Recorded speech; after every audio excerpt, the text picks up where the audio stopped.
All right. No punt intended. Tell me you love that name, Frankie. It's a great name. I got to give you credit for that. That's So clever.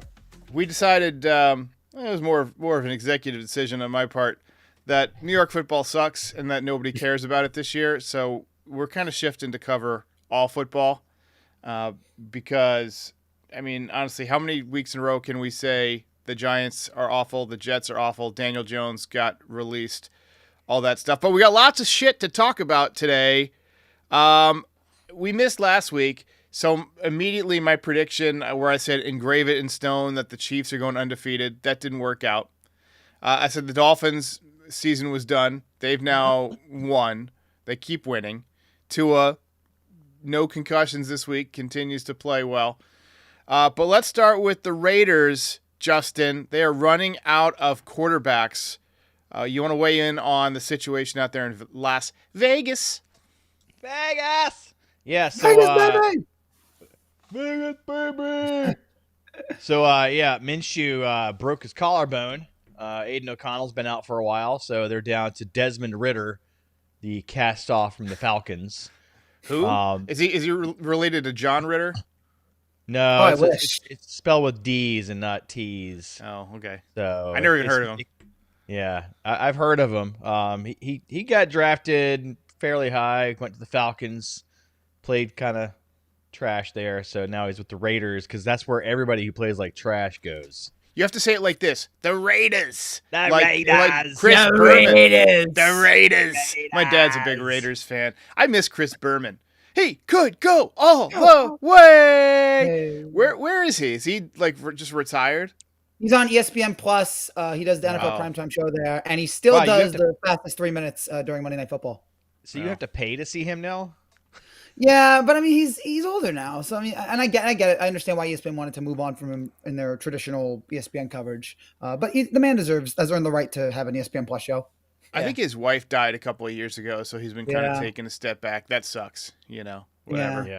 But hey, at least he's single again. I mean, it's always the positives late in life. But Raiders out of quarterbacks. Yeah. Raiders. I mean, if only there were a quarterback available for signing out there. But we'll see. We'll see what happens with that. We'll Daniel talk about Jones that to the Raiders. to the Oh, boy. Raiders. What if Daniel Jones goes to the Raiders and wins the Super Bowl for the Raiders? Uh, So I suspect he doesn't want to go to the Raiders because it's probably not a much better situation than he was in New York. But yeah, I think they're looking at him probably. I read that 10 teams have reached out to Daniel Jones, probably mostly in backup capacity. Right. Playoff teams that don't have good backups are really seriously looking at him, I would imagine, because your starter goes down, your season's done.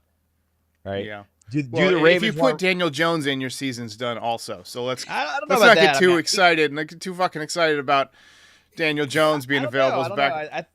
know. I think that he's good enough to win you some games on a good team. Like, let's say he goes to the Ravens, right? Like, let's say Lamar Jackson goes down with injury. Do you want to rely on 38-year-old Josh Johnson as your starter? Or would you like to go with a guy who might be able to run the ball a little bit, hand it off to Derrick Henry more effectively, throw a little short pass to Zay Flowers, take it to the house, right?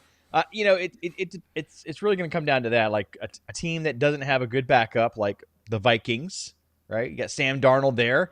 Who knows if Sam Darnold doesn't become Sam Darnold again at some point, right? Who knows, right? There's a lot of opportunity out there. I think he's tired of losing, Daniel Jones, right? Partly that's his fault, but it's not entirely his fault. We've seen what happens when you put Tommy DeVito in. Yeah. Hey, Justin, we're getting a little bit of crackle. You could probably just back off just a tad bit from the mic a little bit. There you go. Maybe a little. We'll see. We'll see how that shakes out. All right, let's talk about the Lions and Chiefs, Frankie. They're both 10-1. I predicted that the Chiefs would go undefeated. I was obviously smoking crack. nothing But wrong with that. sometimes you got to smoke some crack. Sometimes Exactly. you got to smoke that crack. But let's say these two teams match up. Who would you take? Who's the favorite right now to win the Super Bowl? Right now, I'd have to say the Lions, just because they're playing so much better right now than Kansas City. I mean, Kansas City is struggling to beat Carolina. And I know that Kansas City's 10-1. I know they've had this, just amazing year, but they've very rarely shown it. As I say every week, I've yet to see a Chiefs game where I've been impressed with them. I will say this was probably, it was against the Panthers, but this was probably Mahomes' best game that he had all year. Just all around. He looked really sharp all game, and then the run at the end of the game to seal it for Kansas City was just classic Mahomes. So but in terms of the talent right now, Detroit is playing so much better on both sides of the ball, despite all the injuries they deal with. They're still playing this well. Their defense, they haven't allowed a touchdown in 10 quarters. They just look so great. So right now, I'd have to say the Lions, but you can't obviously rule out Kansas City because we've seen this before. We saw it last year. Kansas City just eking out wins, just getting there, and then once the playoffs hit, they turn into a different animal. So I would worry about Kansas City in that front there. But I still if I had to pick right now, I'd pick the Lions just because they're just playing so much better. Justin, you handle the power rankings. I see you got the Lions at number 1, the Chiefs at number 2. Are they really tied? Is it really 1 and 1A, or is it you got the Lions as a clear favorite? I mean, so losing to the Bills, whatever, right? That happens. You lose to good teams sometimes. Playing the Panthers to nearly a tie and needing a game-winning drive to eke it out, that's a little alarming. Like you look at like the Lions when they play a bad team like the Jaguars, and they just go out there and just dismantle them, right? 52-9 or whatever it was. And then the Chiefs go out and they don't seem to be taking it as seriously. Maybe, I don't know. Like there's something to be said about doing your job effectively every time. And if you're just going through the motions because you're good and you're probably going to win, that's problematic. I do think the Lions are significantly better at this point. I think the Chiefs are good. I do think that they have their warts. The Lions don't have a lot of weaknesses. I can't really. I mean, like losing Aiden Hutchinson, I thought would weaken that defense. It really hasn't. And then they picked up Zaire. I think Zaire Franklin, or no, Zaire Williams, or Zadarius Williams, or Smith. Somebody, whatever. They picked up a guy. They picked up a player. They picked up a guy with a Z and an S of the name. So they picked up that guy, and they've got another pass rusher just waiting for them. So they look really good right now. I mean, it's hard to really argue a tie there. I think it's not really close. So as we look at the power rankings here, we got Lions, Chiefs, Bills. Bills still looking pretty good. Eagles still dangerous. Vikings dangerous. Steelers still rolling along. And then Packers, Ravens, Commanders, and Chargers rounding out the top 10. Aside from the Lions, I mean, who would be the favorite to win the Super Bowl? I mean, I think the Bills have a good chance. The Eagles were still, it was the preseason pick of both me and Frankie. I think did you pick the Ravens? Did you pick the Ravens, Frankie? I think I picked the Ravens. So. I can't remember. It was so long ago. I think we both picked the Ravens. I don't know why we're thinking Eagles now. Probably because it's 9:39 in the morning, and bird. I was up. Team. That's a bird. Yeah, bird team. A bird with a Z. Yeah, a bird with a Z and an S. But anyway, So let's talk a little bit about the Browns. They did beat the Steelers in a snow game. I love snow football. Snow football is the best. It's the only sport really where you get to see them play in the snow. So many great games over the years in the snow. The tuck rule game, remember that one? The Raiders and Patriots, that was an all-timer. But what were your thoughts on this game, Frankie? Well, as you mentioned, it's obvious snow makes any football game better. Even a Thursday night game like Steelers-Browns, it instantly made the game so much more fascinating to watch. I was impressed at how well the Browns played. I was surprised by that. I thought for sure Pittsburgh would win this game, but Jameis had one of those Jameis performances where he just balled out there, and Pittsburgh just struggled offensively. They got the touchdown late, but then the Browns marched right back down the field to give them the lead. There were some questionable coaching decisions there by Tomlin that just made no sense. It was just another instance of, and I know everyone does this, but this was another instance of the Steelers losing a game that they should have won. The Steelers people always accuse them of playing down to their opponents. This was another one here. This is a demoralized Browns team with their backup in there. You should win this one, and they couldn't close the deal. So just a disappointment there. And it was the first struggle that we really saw out of the Russ. I mean, Russ has been pretty good for the Steelers so far, but this was the first real issue, first game where we showed some issues there. I don't think it's too big of a concern long term, but we'll see if that has any effect. But good win there for Cleveland. Impressed with them, but struggle for Pittsburgh. But really, when I come down to it, there's only 5 teams looking at the power rankings. There's only 5 teams to me right now that can win the Super Bowl, and the Steelers are not one of them. It's the big 3 in the AFC, the Ravens, the Chiefs, and the Bills. And then it's 2 teams in the NFC, the Lions and the Eagles. And right now, there's other teams that are on the fringe, including Pittsburgh. But to me, those 5 are just in a class all by themselves. Justin, do you agree that the Pittsburgh Steelers are on the fringe and don't really have a shot? I think they got a shot. I mean, Russell Williams, he's a Super Bowl winning quarterback. I mean, you got to count on experience at some point when you get to the playoffs, and I'm never going to count that guy out. Yeah, I mean, Wilson had a good game against the Browns, and really that came down to the defense being unable to stop the juggernaut that is Jameis Winston. Like he chewed through them like crab legs. Oh. But yeah, I mean, I think good teams are going to lose some games like that. They're going to lose focus, and the question is, what do they do the next week? After you've lost focus and you lost to a team that you should have beaten, do you refocus and take care of business the next week, or do you continue to lose focus and just assume that it was just a fluke? We'll see what happens this coming week when they take on their next opponent. But the Steelers, I think, are legit. I had doubts about them earlier, but that defense is for real. Even though they let the Browns score 26 on them in the snow. Snow games are interesting also because they can be fluky, as you saw with the Tuck rule, right? Yeah. You slip a certain way, or when the Bengals played the Bills, right? The snow game with the Bills and the Bengals. Good teams may lose in the snow because the bad teams may have an advantage because the good team slips or the ball falls out a weird way or something, right? Cold weather also affects how the ball is going to be thrown and kicked, so it's hard to really say the Steelers are bad because of that game, right? I think they're in that conversation for the playoffs and for the Super Bowl. I don't think they're going to get there because I think there are better teams. You mentioned the Ravens. I was really high on the Ravens, but that defense, man. Yeah. It is suspect. They let teams back into games. They almost let the Chargers back into the game last night. They let teams just throw at will on them.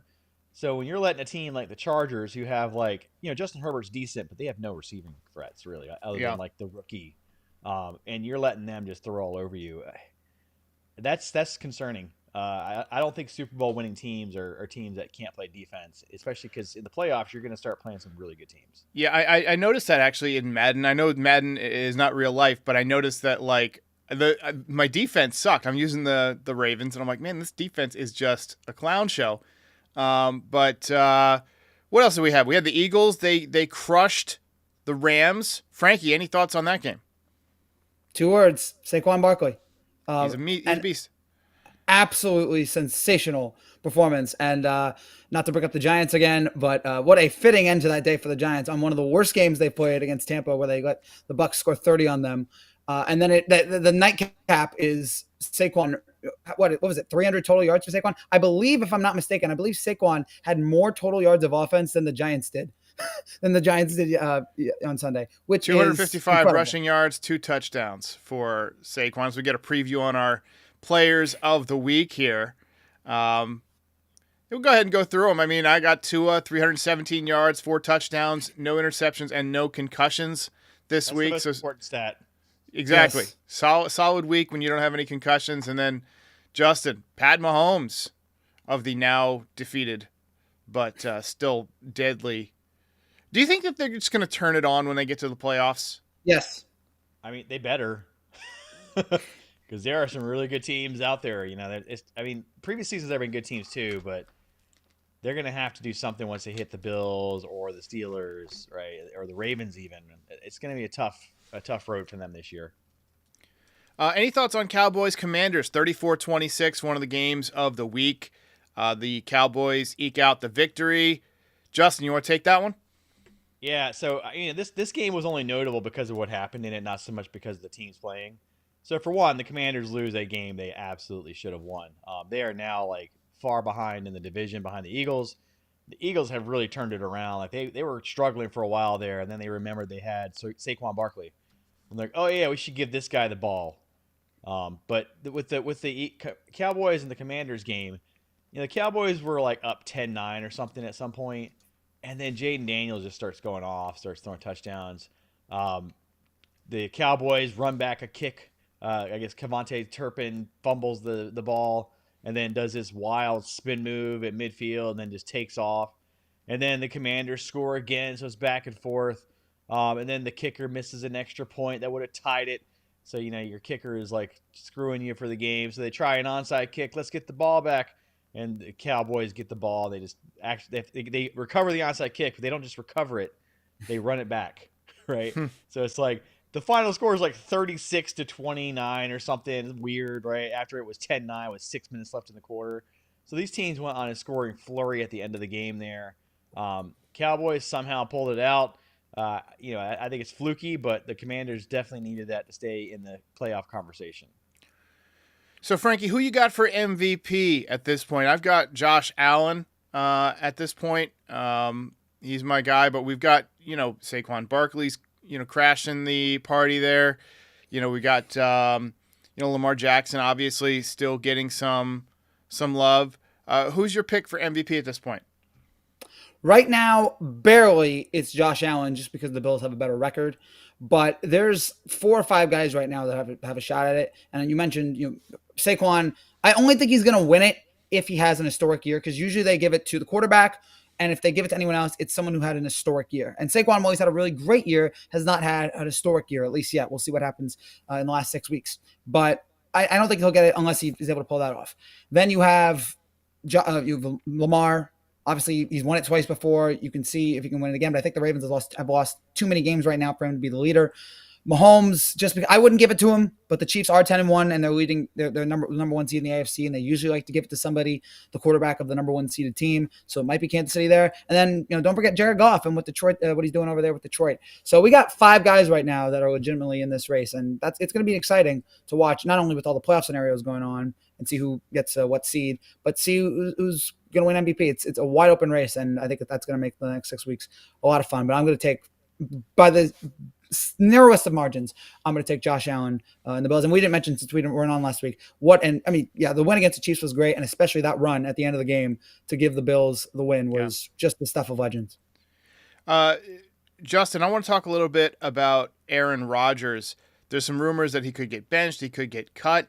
He basically became like the GM of that team. Like he's been the guy kind of pulling the strings. And when you're given that much, I don't want to say authority, but that much of a voice in the room, you got to get it done. And he has not gotten it done. Do you think this is the end for Aaron Rodgers here? Well, he's going to have at least one more week. He is starting this week at the Seahawks. What's interesting about when a player becomes a GM or tries to drive the direction of the team is they don't have the same responsibility or culpability that the actual GM has, right? You don't necessarily always fire a player. You fire the GM, you can do it mid-season. The player usually gets away with that, but in this case, I think that his play, he's no longer able to lean on his play to be the reason why you keep him around, right? Before, he's always kind of had this surly personality. He hasn't really worked with his backups too much to try to make him better. He's always kind of been a diva. It's more about him or, than the team, or the team's always a problem. That's fine when you're throwing for like 400 yards a game, right? When you're barely putting up 200 yards a game and you're throwing interception after interception and you can barely move anymore, that little diva act kind of gets really old, right? And you're like, wow, you got a lot to say for somebody who sucks. We've all played on. If you played on a sports team, we've all seen it. There's a guy out there that thinks he is the best player out there, and that was me. I was always the best player. Look, I didn't want to say it, but I was a diva. I'm still a diva, but I backed it up. Exactly. No, I mean, when you think you're the best player, but you're not, right? There's the guy that is he's playing basketball. He's going to jack up every shot. He gets mad at you when you don't pass him the ball. That's Aaron Rodgers, right? That was also me. That was also. Yeah, that was awesome. I remember the time you wanted to play in my flag football league. Yeah. I was like, oh yeah, cool. Yeah, come on out. He's an athlete. He can play. Like within like 2 plays, Derek's almost getting into a fight. Yeah. Like I The guess this flag guy football? like, is a little too physical on defense or something, and like Derek just like starts getting ready to swing at him. I'm like, all right, go sit down, Derek. I was listen, I got a little bit of a temper. I used to be much worse. Much worse. Yeah, he used to be much worse. But that was during my anabolic steroids days. Now But you get like the beaties calm. yeah, it's not so much the beaties calm, it's the it's more like I have a lot of money now and I don't really care. It's like, what are you going to do? I'm going to go home and I'm going to be rich and I'm going to, whatever. My wife's got large boobs and I got nothing, nothing to complain about. Things are good. So, life is good. Life is good. Good. All right, let's wrap this up. Thanksgiving Wait, game. Wait, is it the football show? That'd be so good. Who cares? Whatever. Nobody's watching. We got one guy There's watching. one person watching. Yeah. That person is thoroughly entertained right now. Yes. That person's her mom. Thanksgiving games. We got Thanksgiving games coming up this week, 2 days until Thanksgiving. You know what I decided this year? I'm not going to Thanksgiving because, as you mentioned, the aforementioned Beatus, I have to take injections and I do it on Thursday mornings, and they make me feel like absolute just dog shit. So Thanksgiving's at my wife's house this year, at her family's house, and I don't want to drive out there when I'm feeling like shit because I'll have to stop at Walmart about halfway through to drop the Browns off at the Super Bowl, and I don't want to do that. So I decided, you know what, I'm just going to hang back this year. I'm going to have a Derek day. I'm going to have myself a nice cheese sandwich, and because that's about all I can cook. Maybe a burger with no bun. We'll see. But might watch some football. So what games we got coming up this week? I haven't really even looked at the schedule yet. It's kind of a weak schedule here. We got Lions and Bears. Now the Lions are great, but the Bears have kind of fallen out of it. Oh my, indeed. Where are the Tigers? We have the Giants and Cowboys, which, I mean, if you want great prestige football, Cooper Rush and Tommy DeVito, I mean, that is just must watch right there. You are encouraging, the NFL is encouraging Americans to turn off the TV and talk to their families during that game. And with that kind of crap they're putting on the screen. And then we got Packers Dolphins at 8, which, okay, Dolphins are back in it, but this is not the Dolphins team that we expected at the beginning of the year. Packers, they did just win against San Francisco, so maybe that game's gonna be okay, but the first 2 games aren't really, especially the 4:00 game, because usually every year the Cowboys are, at least, if they're not, the Cowboys at least usually in it, so it's at least interesting to talk about. The Cowboys are out of it at this point. It will be interesting if the Giants get blown out by Dallas. I wonder if that'll be the time for John Mara to get rid of Dable, and because I think it's going to happen anyway at the end of the season. The question is, does it happen midway through the season? If they get blown out by Dallas on Thanksgiving, then I think that could happen. But we'll have to wait and see if the season could get any worse for the Giants. But yeah, not an appealing Thanksgiving Day slate. Yeah. Do you concur, Justin? Yeah, I mean it's a pretty trash slate. What's funny about the internet these days is there's a lot of like those sports accounts that post fake quotes, so you never know what's real and what's not. But I did see one with Malik Neighbors trashing the Giants team, basically saying that, hey, I guess it wasn't the quarterback, right? And he's suggesting there's other problems. I don't know if he actually said that or not, because who knows? He did. Okay, good. So he said that, right? And like he's right. I mean, it's never been just the quarterback. We love to throw mud at Daniel Jones all the time, and he's deserved it a lot of the times. But that's a problem that's systemic. The rot is deep. It's Jets level rot, right? Yeah. The problem with quotes on the yeah. I was gonna say the problem with quotes on the internet is you never know if they're real. Abraham Lincoln said that. So that's right. He did. Yeah. Right before he got shot. In Morgan Freeman's voice. yeah. I will say, very quickly, it's a shame that Malik Neighbors, 12 games in, and the Giants have already broken this man. This man is already depressed. He's going to want to trade soon. It's a shame what they've done to this man. And they're eating the dogs. They're eating the cats. But I hope that if the Giants keep playing like this, I hope he gets out of there just for a second. I think he's a great player, and I'd hate to see him end up on this team for the rest of his peak years. Look, he just needs to do his time like Saquon did, and then eventually end up with the Eagles and just kill it, right? Yep. Yeah. It's going to happen. All right, dudes. I'm going to go build a coffee table because I ordered it and I got the whole day of no work. I'm on vacation, so I got to figure out how to put this damn IKEA coffee table together. And I'm confident it's going to take me less than 8 or 9 hours, but we'll see. We'll see. if I may not, I may not try to do it survive. without the instructions. Try to do it without the instructions first. It's always fun. Yeah, I just look at the picture on the box. I don't ever use the instructions anyway. I'm awful at reading instructions because a lot of times they don't make any sense because they're translated from some other language, and it's like it doesn't make any sense anyway. So you really just got to look at the pieces and try and that's why I keep going through coffee tables, because you set a cup of tea on them and the whole damn thing collapses because you put it together without instructions. They have pictures now, Derek. Like, you don't even have to read. Yeah, well, that's a good point. The Derek Lewandowski School for Kids Who Read Good. Yeah. I hear you.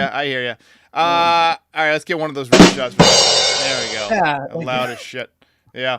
All right, ladies and gentlemen, thanks to all three of you who turned in. We will see you next week to talk a little bit more NFL football.